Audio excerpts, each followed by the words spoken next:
के प्रायोजक हैं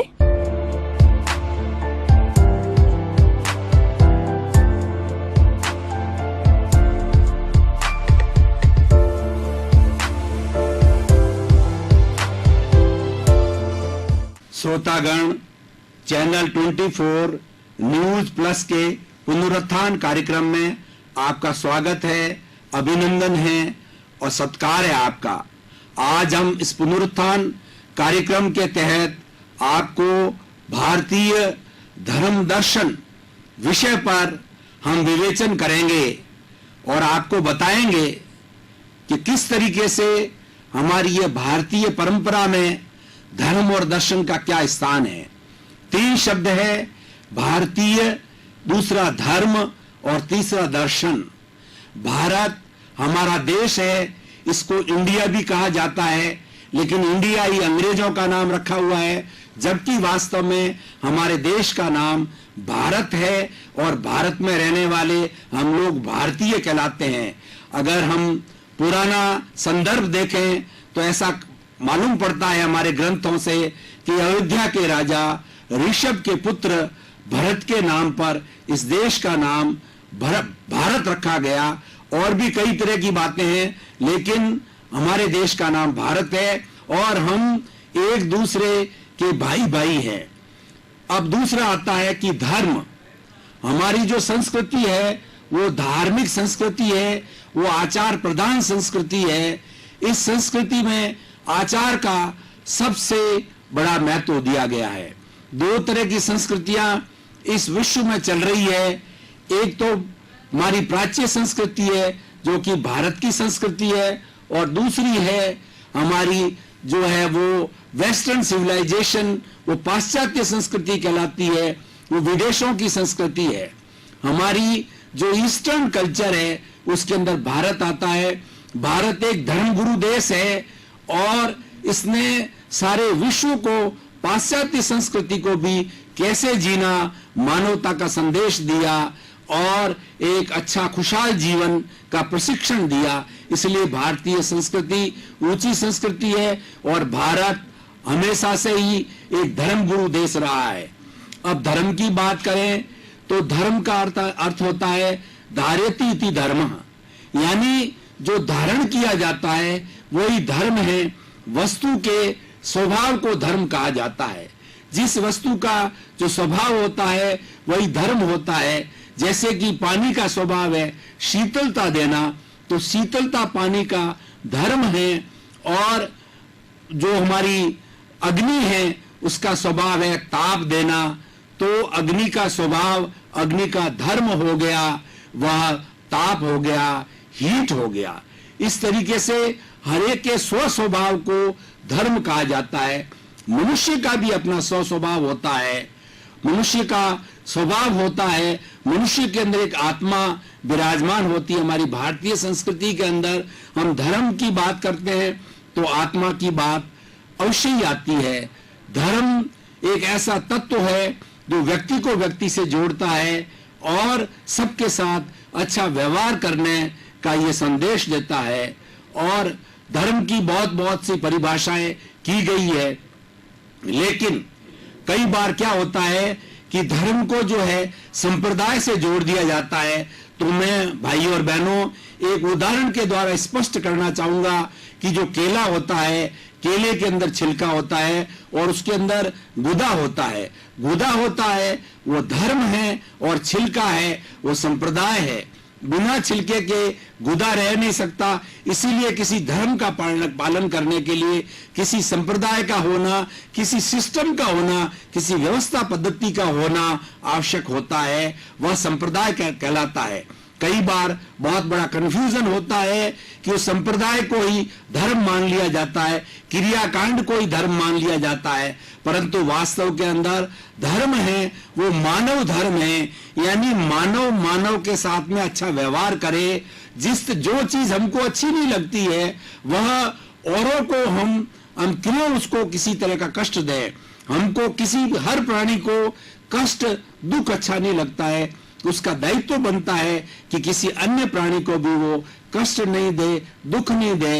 ये सबसे बड़ा धर्म है, हमारी भारतीय संस्कृति का सबसे बड़ा धर्म है कि हम किसी भी प्राणी को, मनुष्य मात्र को ही नहीं, इस सृष्टि में जीने वाले जितने भी प्राणी हैं उन सब प्राणियों को हमारी वजह से कष्ट न हो, यानी शांतिपूर्ण से अस्तित्व होना चाहिए। इस सृष्टि के अंदर कितने तरीके के प्राणी रहते हैं, हर एक प्राणी जीना चाहता है, उस प्राणी का अस्तित्व उसके स्वयं के बलबूते पर है, उसके स्वयं के स्वभाव पर है। तो जब वो अपने स्वयं के स्वभाव पर है, स्वयं के बलबूते पर जीता है, अपने कर्मों से जीता है, अपने पुण्य पाप से जीता है, तो किसी का जीवन लेने का हमें क्या अधिकार है। इसीलिए ये सबसे बड़ा धर्म है कि हम प्राणी मात्र को हमारे मन से, वचन से और काया से कष्ट न हो। ये सबसे बड़ा धर्म है और मानव धर्म ही सबसे बड़ा धर्म है। वैसे धर्म की बात करें तो पूरे विश्व के अंदर 8 तरह के धर्म बताए गए हैं। Hinduism, Buddhism, Sikhism, Jainism, Christianity, Judaism और इस जोरास्ट्रियन, इस तरीके से मुख्य 8 धर्म हैं। और हमारे भारत का सबसे बड़ा धर्म हिंदू धर्म है। हमारे यहाँ की जो संस्कृति है वैदिक संस्कृति कहलाती है और एक श्रमण संस्कृति कहलाती है। वैदिक संस्कृति के अनुसार जो है हम पूजा पाठ वगैरह किया करते हैं और ईश्वर के अंदर विश्वास करते हैं कि ईश्वर एक ऐसा तत्व है, वो सर्वव्यापक है और सारे सृष्टि का संचालन करता है।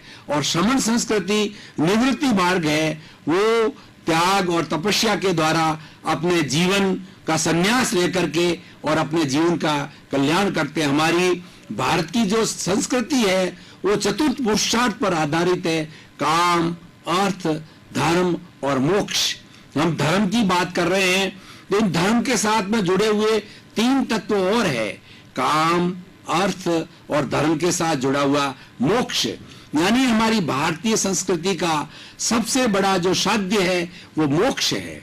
मोक्ष का अर्थ ये है कि हम जो अपना जीवन जीते हैं उसमें एक दुख के बाद के अंदर दूसरा सुख आता है और सुख के बाद में दुख आता है, ये चेन चलती रहती है। लेकिन मोक्ष ऐसी अवस्था है जिसके अंदर किसी तरह का कष्ट, किसी तरह की तकलीफ कोई नहीं है, वहां पर हर समय पूरा आनंद ही बना रहता है, वो मोक्ष की स्थिति होती है। हम धर्म की परिभाषा इस तरीके से दें कि आत्मशुद्धि साधनम धर्मः। धर्म एक ऐसा साधन है जिससे हमारी आत्मा की शुद्धि होती है। बंधुओं, हमारी भारतीय संस्कृति है, आत्म प्रधान संस्कृति है। आत्म कर्तृत्ववाद, कर्म कर्तृत्ववाद के अंदर विश्वास करते हैं। हम संतुलन बनाकर चलते हैं। हमारे 2 तरह के जगत है, एक जगत जो हमें दिखाई देता है वो व्यवहार का जगत है, वो लौकिक जगत है, और एक ऐसा जगत है वो अलौकिक जगत है जो हमें दिखाई नहीं देता है। इसीलिए आत्मा का जगत कहलाता हुआ है। आत्मा अमूर्त है, दिखाई नहीं देती है, लेकिन उसका अनुभव किया जा रहा है। मैं जो आपके सामने भाई और बहनों बोल रहा हूं, एक्शन कर रहा हूं, ये इसीलिए कर रहा हूं कि मेरे अंदर आत्मा विराजमान है, मेरे में ऐसी सोल है, उसकी एनर्जी के माध्यम से मेरे शरीर के अवयव हिल रहे हैं और मैं आपके सामने प्रस्तुति दे रहा हूं। इसीलिए आत्म तत्व एक अनुभव गम्य है और आत्मा अरूपी होती है, आत्मा अजर होती है, अमर होती है। और व्यवहार पक्ष के अंदर हर प्राणी को एक शरीर मिलता है, उस शरीर के अंदर आत्मा होती है। और इस धर्म की हम बात करें तो हम उसके साथ में पुण्य पाप और पुनर्जन्म सहज ही जुड़ जाते हैं। धर्म को मानने वाला, आत्मा को मानने वाला, वह कर्म के अंदर और पुनर्जन्म में अवश्य विश्वास करता है। आत्मा अजर है, अमर है।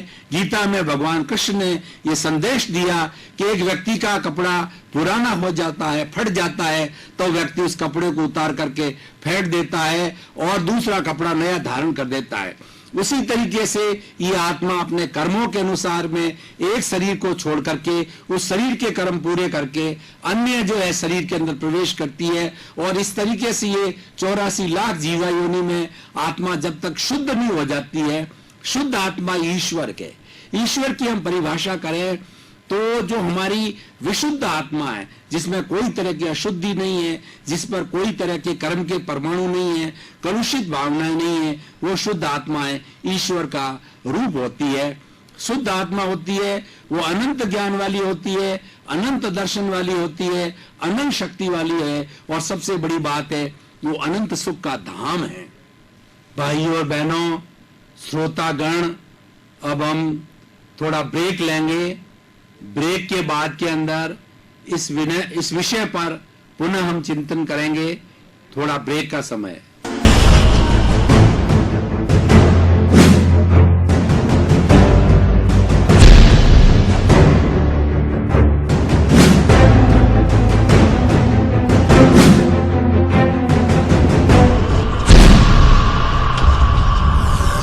श्रोतागण, पुनः हमारा जो चिंतन प्रवाह चल रहा था आज के विषय का, उसी विषय के ऊपर हम और विचार विमर्श प्रारंभ कर रहे हैं। देखिए, अब जब धर्म की बात चली है तो धर्म हमें संतुलन सिखाता है।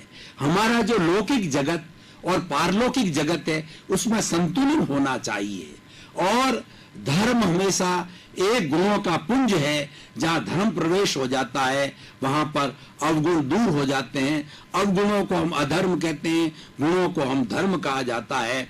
और जब धर्म परायणता आती है वहां पर हम किसी शिष्टाचार से दूसरे के सामने पेश आते हैं, और हम ये मानते हैं कि जो व्यवहार हमको अच्छा नहीं है वो व्यवहार हम दूसरे के साथ में नहीं करें, यानी कि शांतिपूर्ण सह अस्तित्व की जो है वो बात वहां भावना आ जाती है।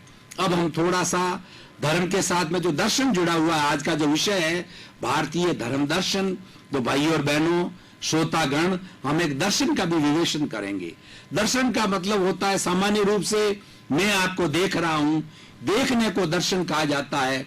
दर्शन का अर्थ श्रद्धा भी होता है, और दर्शन का अर्थ होता है एक ऐसी परिभाषा, एक इस तरीके की वे ऑफ द लिविंग, एक पद्धति जो कि हमें अच्छा जीवन जीने के लिए सिखाती है।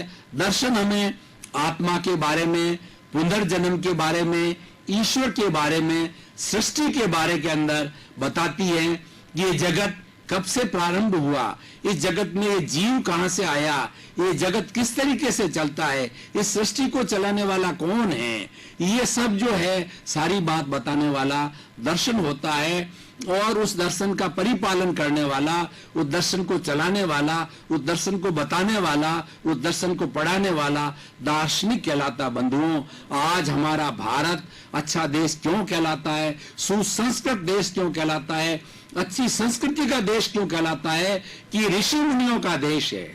हमारे प्रारंभ से ही जब स्थापना की गई हमारे देश की, जब से मानव संस्कृति भारत के अंदर बनी, जब से भारतीय संस्कृति बनी, तभी हमारे ऋषियों ने और मुनियों ने हमारे देश की स्थापना है वह अच्छी नींव के साथ रखी कि जो जगत हम देख रहे हैं वही जगत संपूर्ण जगत नहीं है।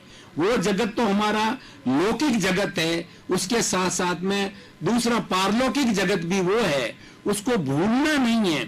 तब क्या होता है, इस संतुलन के साथ साथ के अंदर, भारत के अंदर कितनी भी बड़ी से बड़ी घटना हो जावे, सुनामी आ जावे, आर्थिक मंदी आ जावे, कष्ट आ जावे, फिर भी हम लोग संतुष्ट रहते हैं। भारतवर्ष के अंदर आजकल बहुत ही कम इस तरीके के लोग हैं जो कि सुसाइड कर रहे हैं, दम घुट करके मर रहे हैं, क्योंकि हमारे यहाँ संतुलन है। हमारी ये भारतीय संस्कृति दार्शनिक संस्कृति है, ये हमें संतुलन सिखाती है कि आपका लौकिक और पारलौकिक जगत के अंदर संतुलन होना चाहिए। दार्शनिकता की बात करें तो हमारे भारत स्वयं में बहुत से दर्शन हैं, वेदांत दर्शन है, वेद है, पुराण है, गीता है, भगवत गीता है, उसके बाद में स्मृतियां हैं, त्रिपिटक है, आगम है, ऐसे सुंदर ग्रंथ हैं, वो सब इन दर्शनों से निकले हैं, और सबका आधार है अहिंसा है। भारतीय संस्कृति अहिंसा प्रधान संस्कृति है। हमारा धर्म का जो आधार है वो अहिंसा का आधार है, दर्शन का आधार है वो अहिंसा का है। और भारत के जितने भी धर्म के ग्रंथ जिस कोख से निकले हैं वो अहिंसा माँ की कोख से निकले हैं। अहिंसा का अर्थ होता है कि किसी भी प्राणी को मन से, वचन से, शरीर से, करने से, करवाने से, अनुमोदने से किसी भी प्राणी को मेरे द्वारा कष्ट न हो, ये पूर्ण अहिंसा कहलाती है। और जितने भी हमारे भारतीय दर्शन है वो अहिंसा प्रधान दर्शन है और उसमें सबसे पहले अहिंसा को स्थान दिया गया है। और हमारी भारतीय संस्कृति, धार्मिक संस्कृति, दार्शनिक संस्कृति के अंदर 5 महाव्रत गिने जाते हैं: अहिंसा, सत्य, आचौर्य, ब्रह्मचर्य, अपरिग्रह। क्योंकि धर्म से जुड़ी हुई बात है, दर्शन से जुड़ी हुई बात है, भारत की संस्कृति से जुड़ी हुई बात है, तो इसके बारे में भी मैं विवेचन करना चाहूंगा कि अहिंसा एक मुख्य तत्व है और उसका पोषण करने वाले सत्य और आपका अपरिग्रह, ब्रह्मचर्य, ये इत्यादि है। अब सत्य की हम बात कहें तो भारत एक ऐसा देश है, भारत में महात्मा गांधी ने जो है वो truth is God, God is truth कहा गया है। यानी सत्य ही अल्टीमेट ट्रूथ है, सत्य ही भगवान है। और जो बुद्धि के परे प्रज्ञा के जगत के अंदर चला जाता है वो सत्य को प्राप्त करता है और सत्य को प्राप्त करने वाला एक ईश्वर का रूप होता है। जितने भी महापुरुष हुए हैं, जीसस क्राइस्ट है, ईसा मसीह जो है, और आपके कुरान को रचने वाले हैं, या बुद्ध हुए, महात्मा गांधी हुए, जितने भी महापुरुष हुए हैं, ये सभी महापुरुष जो है वो सत्य की खोज के अंदर गए हैं। और सत्य कहाँ मिलता है? हमारी जो बुद्धि है, हम शरीर की बात करें तो हमारे शरीर के अंदर इंद्रियां होती है, उसके बाद मन होता है, मन के बाद के अंदर बुद्धि होती है, और बुद्धि से परे हमारी प्रज्ञा होती है। वह प्रज्ञा जो है आत्मा का जगत है। जो व्यक्ति कोई प्रज्ञा के जगत के अंदर चला जाता है वो सत्य की प्राप्ति करता है, और प्रज्ञा वाला व्यक्ति पंडित कहलाता है। और जो बुद्धि के लेवल के ऊपर ज्ञान करता है वो ज्ञानी कहलाता है। ज्ञानी और पंडित में बहुत फर्क है, क्योंकि हमारा जीवन का सारा रूपांतरण है सत्य के जगत में होता है, प्रज्ञा के जगत में होता है। प्रज्ञा का जगत इतना विशाल है, जो जगत हम आंखों से देखते हैं, 5 इंद्रियां हमारी स्पर्शन, रसन, घ्राण, चक्षु, श्रोत्राणी, ये 5 इंद्रियां हैं। इस इंद्रियों के माध्यम से हम इस चराचर जगत को देखते हैं। इस जगत के परे भी दूसरा जगत है, वो जगत सत्य का जगत है, और वहां पर कोई हमारे शब्द नहीं जाते हैं, वहां पर केवल वाइब्रेशंस होते हैं। उस वाइब्रेशन के अंदर ही हमको सत्य की खोज होती है। अहिंसा, सत्य, अचौर्य, हमारा जो तीसरा महाव्रत होता है। अचौर्य यानी हमारी जो वस्तु है हमारी है, दूसरे की वस्तु को जो है छीना झपटी करके, चोरा करके ले जाना, वो चोरी कहलाती है। और चोरी करना, न करना, ये एक महाव्रत कहलाता है। बंधुओं, इससे हम आज के परिवेश के अंदर बात करें, अगर हम चोरी की भावना नहीं रखते हैं तो हमारे साथ में जीने वाला हर व्यक्ति हमारे पर विश्वास करेगा। आज यह असंतुलन क्यों हो रहा है, आज अविश्वास क्यों हो रहा है, आज व्यक्ति मानव से क्यों डर रहा है? क्योंकि उसको विश्वास नहीं है कि मेरा साथी है, वह अगर चोरी करेगा, डाका डालेगा तो मेरी वस्तु को छीन लेगा, हड़प लेगा। तो ये 5 महाव्रत में से अहिंसा, सत्य, अचौर्य और चौथा आता है ब्रह्मचर्य। बंधुओं, हम आज देखें, ब्रह्मचर्य का अर्थ होता है कि ब्रह्म में लीन रहना, यानी हमारी आत्मा है उसके स्वभाव में लीन रहना ही ब्रह्मचर्य कहलाता है। और हम स्थूल रूप से बात करें, एक व्यक्ति विवाहित होता है। हमारी भारतीय संस्कृति की जो परिवार की परंपरा है उसमें विवाह का सिस्टम होता है। एक पति पत्नी के रूप के अंदर एक जोड़ा जीवन व्यतीत करता है और वो साथ रह करके और पूरा अपने जीवन का यापन करता है। यानी एक पति व्रत धर्म और पत्नी व्रत धर्म पति पत्नी के रिश्ते से जुड़ने के बाद के अंदर हमारे विश्व के अंदर जीने वाली, हमारे समाज में जीतने वाली सारी बहनें, छोटी बहनें, बड़ी माएं, वो सब है, वो पूजनीय है। उसको किसी भी अब्रह्मचर्य की दृष्टि से नहीं देखना, ये कितना बहुत बड़ी महत्व की बात होती है। लेकिन दुर्भाग्य की बात है कि आज हमारे हिंदुस्तान के अंदर जो रेप के केस आते हैं और कई अश्लील चीजें आती है, इसका कारण क्या है कि हमारी संस्कृति के जो मूल्य है वो गिर रहे हैं। उस संस्कृति को हम समझ नहीं रहे हैं कि हमारी भारतीय संस्कृति को पढ़ नहीं रहे हैं। इस पुनरुत्थान कार्यक्रम में हम आपको बताना चाहते हैं कि हमारे गिरते हुए जो मान्य मूल्य हैं उनकी हमें सुरक्षा करनी चाहिए और हमारी पुरानी संस्कृति कितनी अच्छी है उसका अध्ययन करना चाहिए, उसका डिस्कशन किया जाना चाहिए, उसको समझाया जाना चाहिए। और खास तौर से हमारी जो पीढ़ी जो कि आज जो अंग्रेजी माध्यम के अंदर पढ़ती है और जिनको हमारी भारतीय संस्कार नहीं दिए जाते हैं, उनको संस्कारित किया जाना बहुत ही जरूरी है कि हमारी मौलिकता है उसको बचाए रखना चाहिए। तो इस तरीके से हम जो 5 महाव्रत की बात कर रहे हैं, अहिंसा, सत्य, अचौर्य, ब्रह्मचर्य और अपरिग्रह की बात। अपरिग्रह का अर्थ होता है कि सीमाकरण किया जाए। व्यक्ति का शरीर होता है, व्यक्ति का समाज होता है, व्यक्ति का परिवार होता है और उस परिवार के अंदर वो जीता है, उसके माता पिता है, उसका देश है, उसका राज्य है। तो उसको अपना भरण पोषण करने के लिए आर्थिक साधन जुटाने होते हैं। तो जहां तक वो उन आर्थिक साधनों की हमारी आवश्यकता होती है उतना तो व्यक्ति जुटाता ही है और उसको जुटाना ही चाहिए, उसके कर्तव्य में आता है। लेकिन व्यक्ति उन आर्थिक साधनों की उसको पूर्ति हो जाती है, उस पूर्ति होने के बाद भी अगर वह उनका शोषण करता है, आर्थिक साधनों को अधिक लेने की लालसा रखता है, तो वह परिग्रह कहलाता। बंधुओं, परिग्रह रखने से जो है हमारी सृष्टि के अंदर हमारे परिवार में असंतुलन आता है और गरीब और अमीर की जो खाई है वो बहुत बढ़ जाती है। आज हम देख रहे हैं कि हमारी भारतीय संस्कृति में, हमारे देश के अंदर गरीब और अमीर की खाई कितनी बढ़ गई है।